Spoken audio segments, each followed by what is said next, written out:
Germans love to compare, and some also love to complain. As always, it is all a question of perspective.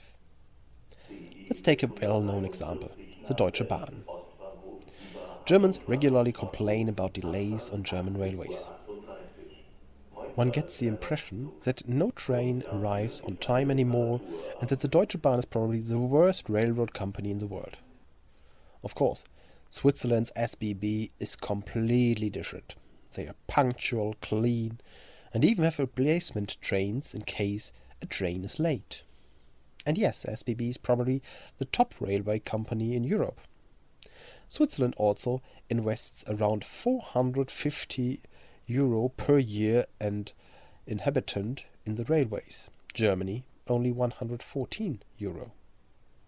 And yes, long-distance traffic suffers from frequent unpunctuality, while local traffic is actually quite good. But of course you notice an unpunctual train more than a punctual one, because I expect punctual and unpunctual is a mistake. So that sticks. But if you look at videos from other countries, for example from Canadians or US Americans who come to Germany, they are all very enthusiastic about the railway and the public transport in general. Why is it? Because it exists in our country and it's comprehensive. So we are not in such a bad position. Well, we're in the 9th place in Europe. As Enrique Penalosa, former mayor of Bogotá, the capital of Colombia, said, "A highly developed city is not one where the poor drive cars, but one where the rich use public transport." Another example, cycling infrastructure. In rural areas, the gaps are being closed, because not every small town can be reached by a well-developed cycle path. Here is an example of how dangerous this can be in some places. Here, about 500 meters of cycle paths are missing, and the end of the cycle path is also in a bend. We like to look at the Netherlands. Here there's such an excellent infrastructure, in some cases cities where there are almost only pedestrians and cyclists, and cars have been almost completely banned. If you look at the results of an analysis by MyProtein, published on reisereporter.de, Germany is the 5th safest European country to cycle in. And when you hear from other people, for example from the USA, that you are cut off, honked at, insulted or spat at when cycling across the country, you can hardly believe something like that in Germany. Germany has also become so expensive. Yes, just in the last few years inflation has increased a lot. Last year it was around 10% in some months, and in July 2023 it was 6.5%. But with that, Germany moved and still moves at about the average level of the EU. And how expensive is life in Germany really? If you look at the most expensive cities in Europe, we find almost only Switzerland and Scandinavia in the first 17 places. Dublin in Ireland and Nice in France follows on 18th and 19th place. The first German city is Munich, comes in at 28th place. Hamburg follows at 34th and Frankfurt at 37th. But yes, prices are rising faster than salaries, so in the end people have less left over. We also sometimes complain about medical care. That is sometimes take a long time to get an appointment and that the health system is so expensive. But if you look at comparisons with other Western countries, very few people wait long for an appointment with a specialist. To be precise, in no other country surveyed do you usually get an appointment so quickly. And here, too, you can see from the videos here that it mostly works out quite well with the health system, and there's only one country in which people can be plunged into debt, by treatment. In Germany, everyone who earns more than €520 a month is automatically covered by health insurance and doesn't have to pay anything out of their own pocket apart from a co-payment of €5 per medicine for adults. You have to pay a share of your salary that is subject to social insurance contributions into the health insurance scheme.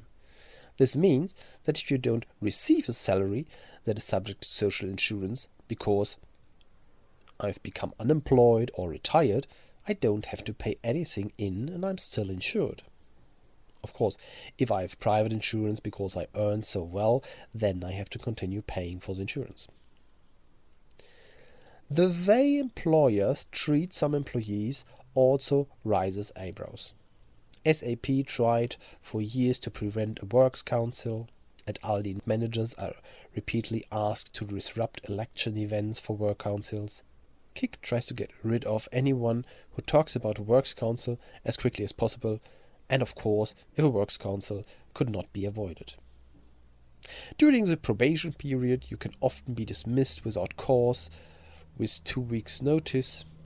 However, this also means that after that you cannot be dismissed without cause, and the notice period increases with a duration of employment up to 7 months.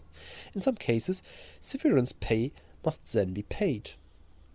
Various clauses in contracts, such as the salary covers all overtime or the salary must not be disclosed, are all illegal and have been overturned by labor courts, even though they are still often found in contracts, perhaps because the employee does not know any better. In France, on the other hand, you can see that the trade unions sometimes bring public life to a complete standstill because of a general strike. There is no such thing in Germany because strikes are only allowed in relation to work.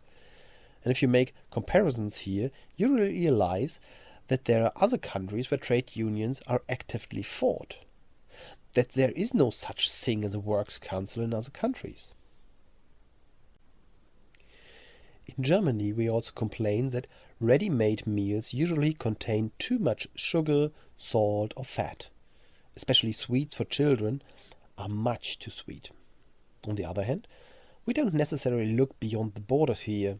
While the WHO recommends a sugar tax, and the sugar tax introduced in the UK brought about 29% drop in sugary drinks from 2015 to 2018, it is not sure here whether voluntary self-regulations by manufacturers would not be enough.